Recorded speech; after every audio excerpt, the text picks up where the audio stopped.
वंदे मातरम। जय हिंद। मैं शिक्षक प्रशिक्षण महाविद्यालय में आपका स्वागत है। समावेशी शिक्षा की बात कर रहे हैं और खास करके विकलांग बालकों के लिए सरकार द्वारा क्या योजनाएं चलाई जा रही हो, किस प्रकार उनको शिक्षित किया जा रहा है। अपन बात करते हैं एकीकृत शिक्षा के संदर्भ में, यानी बच्चों के लिए एकीकृत शिक्षा का क्या प्रावधान है और किस प्रकार योजना जो संशोधन 1987 के एक्ट के तहत ली जा रही है, तो उसमें अपन कुछ बात करते हैं कि किस प्रकार उनका विचारधारा है। सबसे आप देख रहे हैं प्रस्तावना, कोई भी कार्य करते हैं, जब अपना जैसे संविधान भी बना है, सबसे पहले उसकी प्रस्तावना जरूरी है। आपने बीए में या बीएससी एमबीए में और एमए पीजी आपने किया होगा। जब पीजी उच्च हाई एजुकेशन तक हम जाते हैं तो हाई एजुकेशन में सबसे पहले आप जब प्रश्न का उत्तर देते हैं तो उसकी प्रस्तावना अवश्य लिखते हैं, यानी उसका क्या जो प्रस्तावना भी समझ आ जाता है कि क्या जो है बच्चा लिखना चाहता है, यानी उस सवाल का मेन चीज़ें हैं, टॉपिक है। तो बच्चा भी सोचता है कि जो पढ़ने वाले या चेक करने वाले हैं, प्रस्तावना उस चीज़ को सारी चीज़ें दर्शा देता है। तो यहाँ सबसे पहले आप अभी देख रहे हैं कि पीजी लेवल तक बच्चे पढ़ रहे हैं और विकलांग बच्चे भी, और संख्या में भी वो ज़्यादा दिखाया जा रहा है। तो कई बार क्या होता है कि इन बच्चों को जो शिक्षा दी जा रही है और पीजी तक भी बच्चे पहुंच रहे हैं, तो कहीं न कहीं ऐसे बच्चे भी रह जाते हैं, क्योंकि आंकड़े अलग बात है और वास्तविकता अलग बात है। तो औपचारिकता तो उसका भी मूल्यांकन करना, और इस संशोधन के द्वारा कि बच्चों में शिक्षा दी जा रही है लेकिन कई ऐसे भी बच्चे, ऐसी परिस्थितियों में भी बच्चे रह जाते हैं, तो उन बच्चों को दोबारा इस एकीकृत शिक्षा के माध्यम से उन बच्चों को शिक्षित करना। तो एकीकृत शिक्षा का यही प्रावधान रखा है कि ज़्यादा से ज़्यादा ऐसे बच्चे जो रह रहे हैं या जो बच्चे ग्रामीण क्षेत्र में और ऐसे प्रकार बच्चे जो रह रहे हैं, तो उस बच्चों को भी शामिल करना, व्यवसायिक शिक्षा भी देना, जिससे बच्चों का जो मनोबल बढ़े और दूसरे बच्चे भी शिक्षित हो कि वो बच्चा अगर पढ़ सकता है तो मैं भी पढ़ सकता है, मानसिक रूप से, शारीरिक रूप से, और जो अलग अलग क्षेत्र के, जो अलग अलग रूप में जो विकलांग है, उन बच्चों को पढ़ सकते हैं। आपका दिख रहा होगा। तो उसके बाद बात करो लक्ष्य और उद्देश्य। दूसरा पॉइंट अपना जो है लक्ष्य और उद्देश्य। तो ये गवर्नमेंट की जो योजना है, और तो उनका उद्देश्य जो है कि अधिक से अधिक उन योजना लाभान्वित वो बच्चे हो जो विकलांग बच्चे हैं, चाहे वो किसी भी तरह से, चाहे वो मन बुद्धि से, और उन बच्चों को तक इस योजनाओं को लागू करना और उन बच्चों का जो भविष्य है मुख्य धारा के साथ जोड़ना। तो चाहे वो राज्य सरकार का या केंद्र सरकार के, तो राज्य का भी दायित्व है, हर राज्य का ये दायित्व है। राज्य से फिर प्रशासन, स्थानीय जो अपने पंचायतों में गवर्नमेंट है, उन हर स्तर पे जो सरकारें बंटी हुई है शिक्षा के क्षेत्र में, संगठित सूची में शिक्षा को लिया गया है, तो उन सरकारों का और प्रशासनिक का भी अधिकार ये क्षेत्र है, जिससे कि उन बालकों को जोड़ना और उनको शिक्षा के क्षेत्र में लाना। योजना का प्रारूप, तो कोई भी जो योजना है, जिस प्रकार सरकार की योजना है, इस योजना को प्रारूप तैयार करके उसको लागू करना और छोटे छोटे स्तर पर इस प्रकार लागू करना कि जिससे कि उन बालकों को लाभान्वित हो सके और इस एकीकृत शिक्षा में लोग बच्चों को जोड़ा जा सके। साथ में संस्थाएं, आप लिख रहे, तीसरा पॉइंट दिख रहा है कि क्रियान्वयन कर संस्थाओं का, तो ऐसी गवर्नमेंट की जो संस्थाएं, एजेंसियां हैं जो इस क्षेत्र में काम कर रही है, शिक्षा क्षेत्र में अधिक से अधिक बच्चों को, हम देखा होगा एनजीओ काम कर रहे हैं, संगठन है, संस्थाएं हैं जिसे आप कहते हैं, तो समूह बने हुए हैं, तो उन समूह का भी ये रहता है कि अधिक से अधिक ऐसे प्रकार के जो बच्चे हैं, इन बच्चों को शिक्षा की मुख्य धारा से जोड़ना और उन को सुविधाएं प्रदान करना बच्चों को, जिससे कि बच्चे आराम से शिक्षित हो पाए। तो इस पर ज़्यादा अपन बहस कर से, हर आप जानते हैं ज़्यादा इस लंबा चर्चा करने से अच्छा है कि पॉइंट टू पॉइंट अपन बात करें। तो पॉइंट टू पॉइंट बात योजनाओं को सही रूप से लागू करने, उनका प्रयास करें, संस्थाएं काम कर रही है। क्षेत्र की बात करें तो क्षेत्र, बच्चा किस, मतलब श्रेणी क्या है बच्चे की, किस क्षेत्र में अंधा है, बहरा है, या वो अलग अलग क्षेत्र में बच्चा कमजोर है, तो उन चीजों को भी मूल्यांकन करना और मापदंड के अनुसार उसी मानदंड के अंदर उसको एकीकृत शिक्षा के साथ जोड़ना। तो ये इस प्रकार है।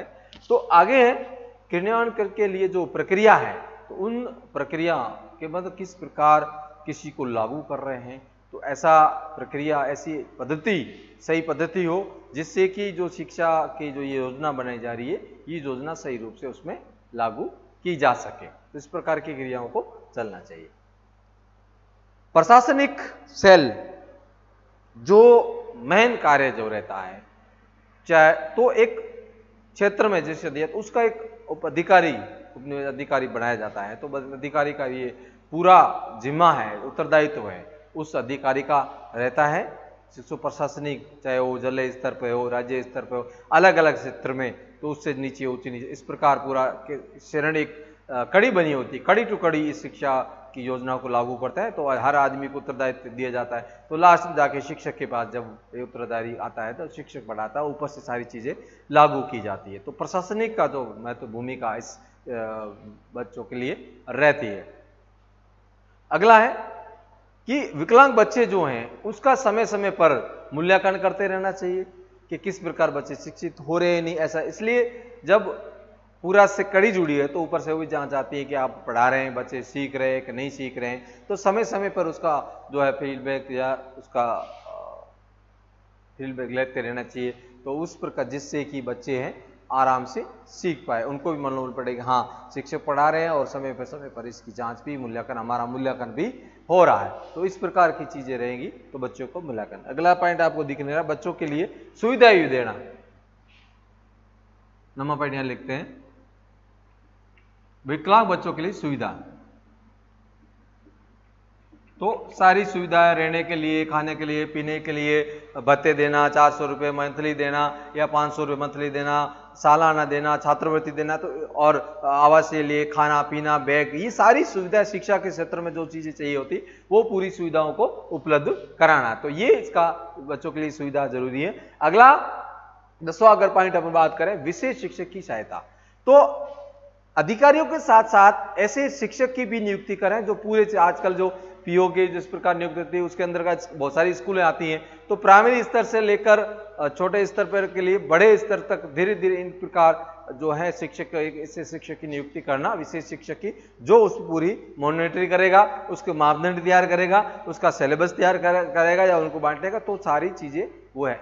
अगला साथ में है कि शिक्षक की नियुक्ति, तो शिक्षक की नियुक्ति सबसे पहले क्या प्राइमरी स्तर पे होगी, फिर उससे मिडिल स्तर पे होगी, फिर आगे जो सीनियर सेकेंडरी माध्यमिक स्तर पे, फिर हाई एजुकेशन। तो ऐसे शिक्षकों की भी नियुक्ति करना जो इस क्षेत्र में शिक्षित प्रशिक्षण ले चुके हैं, अनुभव रखते हैं, विषय का अनुभव रखते हैं, तो ऐसे शिक्षकों की भी नियुक्ति करना, तो वो जरूरी है शिक्षक की नियुक्ति करना। उसे विशेष शिक्षकों, जो मान लो शिक्षक आया तो आपने पहले देखा होगा जैसे छुट्टियां हो जाती थी तो छुट्टियां होने के बाद शिक्षक को ट्रेनिंग के लिए भेजते, आजकल भी ट्रेनिंग के लिए भेजते बच्चे। तो जैसी जैसी नई नई शिक्षा नीति आती है तो उस शिक्षा नीति को बच्चों पर लागू करने के लिए पहले जो उस शिक्षा को चलाएगा, जो शिक्षा देगा, उसकी भी विशेष प्रशिक्षण होना चाहिए। तो आप मान लो ऐसे बच्चों को पढ़ाने वाला है तो उन बच्चों को पढ़ाने के लिए भी, बच्चों को पढ़ाने वाले को भी समय समय पर प्रशिक्षण जरूरी है।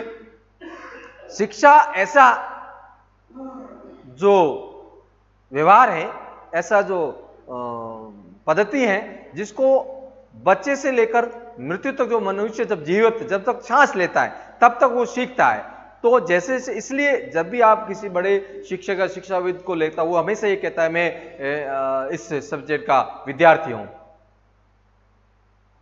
तो वही वास्तव शिक्षा, यानी अभी भी हम विद्यार्थी हैं, हम भी सीख रहे हैं, तो हम इस शिक्षक विषय के विद्यार्थी। तो विद्यार्थी मतलब है बच्चा शिक्षक है, अभी शिक्षक है जो सीख रहा है, समय समय पर नई चीजें सीख कर नए बच्चों के साथ अनुभव बांटता है, तो शिक्षक भी है को प्रशिक्षण जरूरी है। अब साथ साथ इस पूरी योजना को, इस ब्रह्मांड जैसे शिक्षा का ये क्षेत्र है, ये बहुत बड़ा क्षेत्र है, उसके साथ सहायक कर्मचारी भी रहते हैं जो स्टाफ है, उनको भी शिक्षित करना, ट्रेनिंग देना, क्योंकि इस पूरी प्रणाली को चलाने के लिए एक शिक्षक के साथ साथ, यानी जो सामने है पर्दे के पीछे बहुत सारे लोग हैं, तो उन लोगों को भी, चाहे दिल्ली से लेकर ग्रामीण क्षेत्र तक के जो कड़ी जुड़ी हुई है, जुड़े हुए हैं, उनको भी इस क्षेत्र को किस प्रकार ट्रेनिंग यानी स्टाफ को भी उस रूप में ट्रेनिंग देना, जिसे समावेश जो अनुकूल बना के रखना वातावरण को, तो उनको भी कर्मचारियों को समय समय पे ट्रेनिंग देना। अब आता है संसाधन के जो कक्ष हैं, तो उन कक्ष में जो उपकरण हैं, उन उपकरणों को भी समय समय पर देखते रहना, परखने रहना, उसका उपयोग करना, समय पर उसको साथ रखना। तो पूरा एक कक्ष बना हो, चाहे राज्य स्तर पे हो, चाहे जिले स्तर पर हो, चाहे ग्रामीण क्षेत्र में हो, तो उनका जो उपकरणों का भी सही उपयोग करना भी जरूरी है। जो इन सामग्रियां, कई बार क्या होता है, आप शिक्षित दे रहे हैं तो गवर्नमेंट मान लो ये चीजें उनका देख नहीं हो रही है, कक्ष में भी पड़ा है, तो ऐसे अगर सामग्री पड़ी रहेगी तो उस सामग्री का कोई उपयोग नहीं होगा समय पर, या सही पर देखभाल नहीं होगी, तो वो सामग्री व्यर्थ चली जाएगी। तो जरूरी है उसका भी समय पर। अब आता है कि जहां पढ़ा रहे हैं वास्तुकला, अगर विश्वास करते हैं तो वो भी सही होना चाहिए। शिक्षा, मान लो मैं पढ़ा रहा हूं, मेरा मुख पढ़ाते वक्त पूर्व में होना चाहिए, तो इस प्रकार के जो वास्तुकला जो अवरोध आ रहे हैं, रुकावटें आ रहे हैं, तो माचा बच्चा पढ़ रहा है तो बच्चे को हमेशा ये कहोगे आप पूर्व में बैठ के पढ़िए या उत्तर और पूर्व कोण में बैठ के पढ़िए, और ध्यान रखिए कि आपके पीछे जो जिसे आप ज्ञान की देवी कह रहे हैं सरस्वती, वो आपके पीठ नहीं आनी चाहिए, जाए तुकार देवा, तो ये भावना है, ये अपनी श्रद्धा है।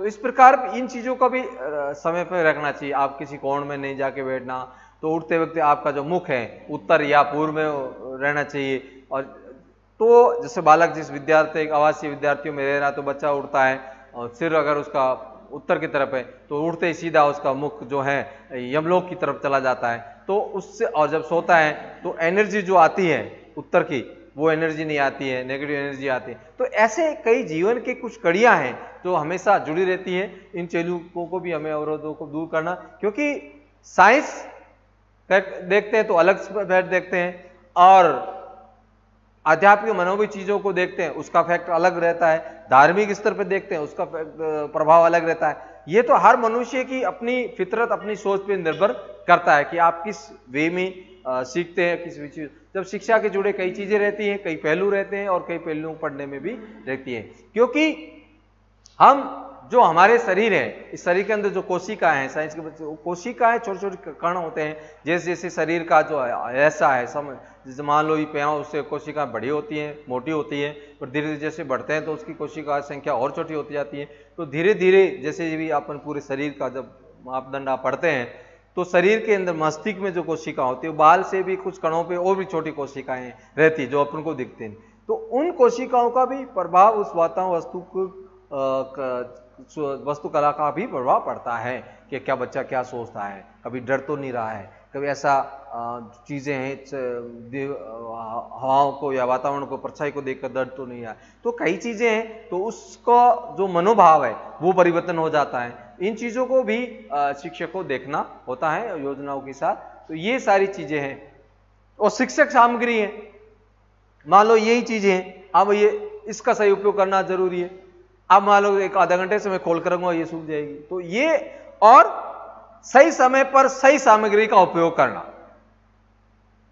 और सही वातावरण पे सही सामग्री और सही विचारधारा का अगर उपयोग करता है, वही शिक्षा का महत्वपूर्ण है। अन्यथा उस शिक्षा कोई मतलब, सामग्रियां बहुत सारी दे दी है और उन सामग्री का उपयोग भी नहीं हो रहा है, तो सामग्रियां व्यर्थ है।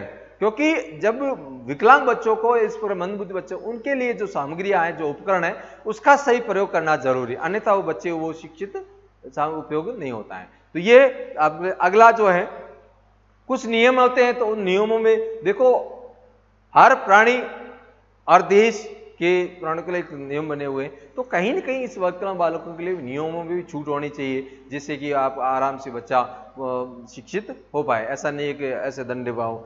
तो अनुदानों की प्रक्रिया है, तो बच्चों के लिए भी जो बड़े बड़े लोग अनुदान देते हैं, उसकी भी प्रक्रिया के आधार पर होता है। तो ये समावेशी शिक्षा यानी के अंतर्गत एकीकृत शिक्षा की जो प्रावधान है, और किस प्रकार बच्चों को, विकलांग बच्चों के लिए कोशिश की जा रही है सरकार द्वारा, साथ साथ में शिक्षक के माध्यम से, उनके माता पिता। तो इस चीज से एक मूल्यांकन बच्चों का समय समय पर होना चाहिए। तो समीक्षा अपने इस प्रारूप की है। हालांकि इसका अगर आप पढ़ते हैं तो बहुत सारी चीजें दी हुई है, उन चीजों में ना घुस के केवल पॉइंट टू पॉइंट आप इस चीज को समझना है कि समावेश शिक्षा के अंतर्गत विकलांग बालों के लिए, मान लो आप एक अपने स्तर पर, अपने मानसिक तौर पर आप समझिए इन बच्चों के लिए क्या सुविधा हो। मान लो आप एक प्रोजेक्ट बनाना है, तो आप प्रोजेक्ट बनाते तो प्रोजेक्ट का जो प्रारूप आप तैयार करते हैं, तो वो अगर आप सीख लेते हैं तो इसको आप पढ़ने की आवश्यकता नहीं, आपको समझ में आ जाएगी कि मेरे हिसाब से इस प्रकार इस योजनाओं को लागू करना चाहिए। किताब की भाषाओं की अगर आप बात करेंगे तो आप इतना लिख लेंगे, इतना चले जाएंगे गहराई में, जिससे कि कोई सीमा नहीं है। तो ये समावेशी शिक्षा का एक अंग था, एकीकृत शिक्षा का प्रावधान, जिसे 1987 के संदर्भ में, और ये किस प्रकार बच्चों को पढ़ाया जा सकता है। इसके साथ जय हिंद, वंदे मातरम।